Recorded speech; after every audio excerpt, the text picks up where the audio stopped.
दोस्तों, आज हम द नेक्रोमैंसर के नए एपिसोड को एक्सप्लेन करने वाले हैं। चलिए शुरू करते हैं। कहानी की शुरुआत में हम देखते हैं कि दो लोग चाय पत्ती की कीमत के लिए एक दूसरे से बात कर रहे होते हैं।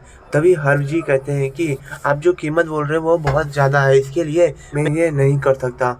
तभी हम गोल्डन हेयर को देखते हैं जो उनके पास आकर कहता है कि मैं आपकी कुछ मदद करूं। तुम इसे ये सामान मत बेचो, क्योंकि यह व्यक्ति यहाँ से ये सामान खरीदेगा और मार्केट में जाकर इसे और भी ऊंची कीमत में बेचेगा।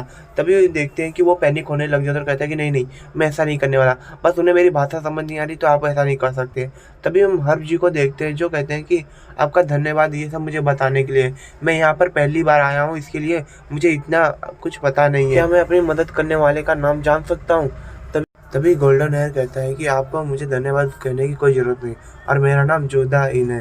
तभी ये सुनने के बाद हर्ब जी कहते हैं कि आपसे मिलकर बहुत ज़्यादा खुशी हुई, मेरा नाम हर्ब जी है। तभी हम ताइन को देखते हैं जो कहता है कि मुझे भी आपकी चाय पत्ती खरीदनी है, क्या हम लोग इसी कीमत की बात कर सकते हैं? तभी ताई अपने मन में सोचता है कि मास्टर का सबसे आखिरी ऑर्डर, हमें सारी चाय पत्ती खरीदनी है।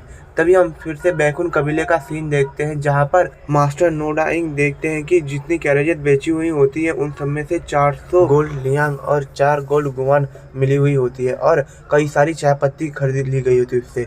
तभी हम मास्टर नोडा इंग को देखते हैं जो अपने बेटे से कहते हैं कि इतने पैसों से तो हम जरूर कामयाब हो जाएंगे। तभी उसका बेटा कहता है कि हाँ, आपने सही कहा पिताजी, हमें जितने गोल्ड की ज़रूरत है उससे 100 ज़्यादा ही है।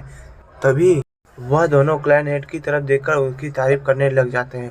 तभी सिंगमुन कहता है कि इसकी कोई ज़रूरत नहीं, ये सब हम लोगों ने मिलकर किया है। तभी वह वित्त मंत्री की ओर देखते हुए कहता है कि ये सभी पैसे आप संभाल के रखिएगा, मुझे पता है कि मैंने आपको बहुत ज़्यादा परेशान किया है, इसके लिए मुझे माफ़ कर दीजिएगा। तभी हम पूरे चैप्टर में से पहली बार मुस्कुराते हुए देखते हैं और मुस्कुराते हुए कहता है कि क्लैन हेड, आपको मुझसे माफ़ी मांगने की कोई ज़रूरत नहीं, मैं तो आपका सिर्फ एक मुलाजिम हूँ। तभी हम देखते हैं उसके पास आकर कहता है कि नहीं, आप हमारे परिवार जैसे हैं। तभी वो सभी की ओर देख के कहता है कि अरे, मैंने एक बात बताना ही भूल गया, मैंने माउंटेन किंग से सौदा किया है, उसके कारण अब हमारे लोगों पर डाकू हमला नहीं करेंगे।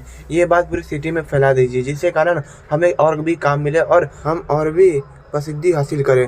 तभी हम देखते हो सभी लोग उसकी ओर देखते हो वो ज़्यादा हैरान हो जाते हैं। तभी कहता है कि अब ठीक है, मैं यहाँ से चलता हूँ। तभी वो कहते हैं कि मास्टर, आप कहाँ जा रहे हैं, पहले पूरी बात तो बता के जाइए। तभी हम रात का सीन देखते हैं जहाँ पर जियांग उसी पहाड़ पे लौट आता है जहाँ पर सभी मरे हुए लोगों को दफनाया गया होता है और वह उसके और भी अंदर जा रहा होता है। तभी वो कहता है कि मुझे यहाँ आए हुए बहुत ज़्यादा समय हो चुका है, सच में लगता है कि अब मुझे शुरू करना चाहिए।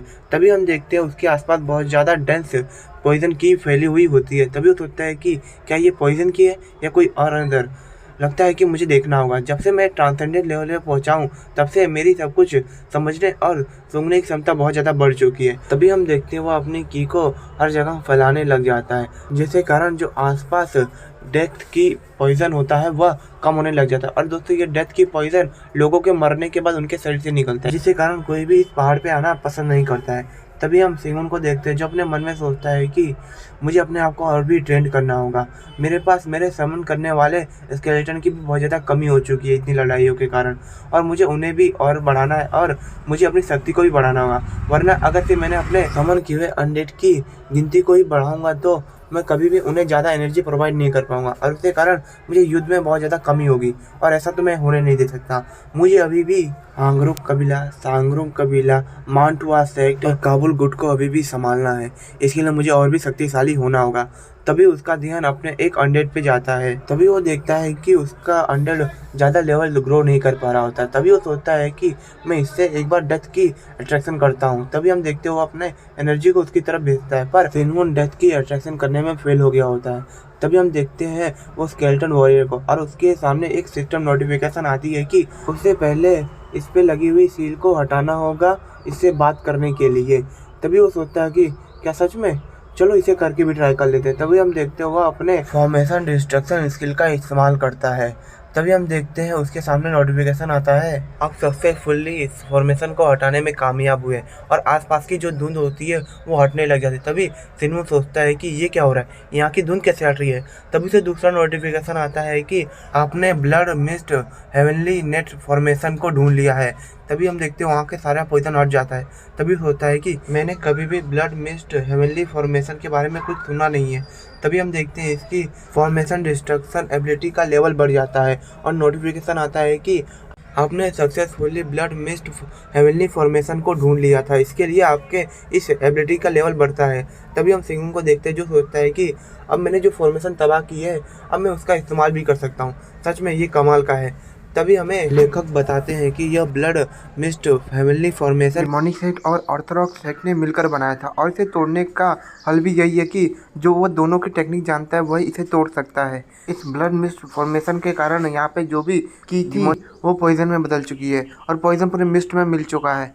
और अगर कोई भी जितना भी हायर रैंक का मार्शल आर्टिस्ट होगा उसे ये पॉइजन उतना ही असर करेगा। इस फॉर्मेशन के अंदर अलग अलग सभी डिमोनिक सेक्ट, ऑर्थोडॉक्स सेक्ट और वुडंग सेक्ट तीनों की खासियत है, और जो भी यह फॉर्मेशन सीख लेता है वह तीनों सेट के हर एक फॉर्मेशन को कंट्रोल कर सकता है। तभी सिंगमुन कहता है कि सच में फॉर्मेशन की टेक्निक शानदार है, इससे मैं अपने आप को भी गायब कर सकता हूँ। ये मेरे आगे की लड़ाई में मुझे बहुत ज़्यादा काम आने वाली चीज़ है, पर अभी मैं यहाँ रुक नहीं सकता। मैंने सिर्फ अभी फॉर्मेशन का एक ही स्टेप को कंप्लीट किया है, अभी कुछ चीज़ें तो बाकी है। तभी सिंगमुन ब्लड मिस्ट हेवनली फॉर्मेशन का इस्तेमाल कर कर एक गुफा के पास पहुंचता है। तभी कहता है कि मैंने जो सोचा था ये यहीं से आ रही है।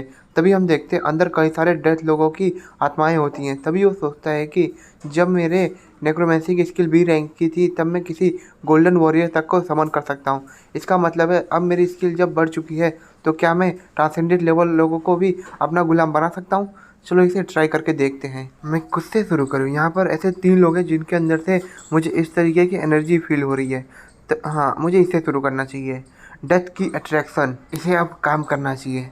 तभी हम देखते हैं कि रेड कलर का नोटिस आता है चेतावनी के रूप में कि आपने एक मरे हुए व्यक्ति के आराम में खलल डाली है, उसके कारण वो आपके ऊपर बहुत ज़्यादा गुस्सा है। तभी वो देखने के बाद सोचता है क्या, तभी दूसरा नोटिफिकेशन आता है कि वो आपसे बहुत ज़्यादा नाराज़ है। तभी हम सेंगमुन को देखते हैं जो नीचे देखता है, वहाँ पर एक स्केलेटन आसपास की डिमोनिक की को ऑब्जर्व कर रहा होता है। तभी हमें नोटिफिकेशन आता है कि वह रिवाइव हो चुका है स्केलेटन कमांडर के रूप में। तभी हम स्केलेटन कमांडर को देखते हैं जो ऊपर सेंगमुन को देखता है। तभी हम देखते हैं वह उस गड्ढे से बाहर आ रहा होता है, और हम उसके मुंह से एक खतरनाक स्मोक निकलते हुए देख पाते हैं। तभी हमें इसे पूरा लुक दिखाया जाता है। चलिए दोस्तों, मैं आपको भी ये लुक दिखा देता हूँ। और दोस्तों देखना है कि क्या ये स्केलेटन वॉरियर सेंगमुन से लड़ेगा या उसकी आर्मी में शामिल हो जाएगा। ये अब हम नेक्स्ट एपिसोड में ही देखेंगे। चलिए दोस्तों, अब हम नेक्स्ट एपिसोड में जल्दी मिलेंगे। To be continue.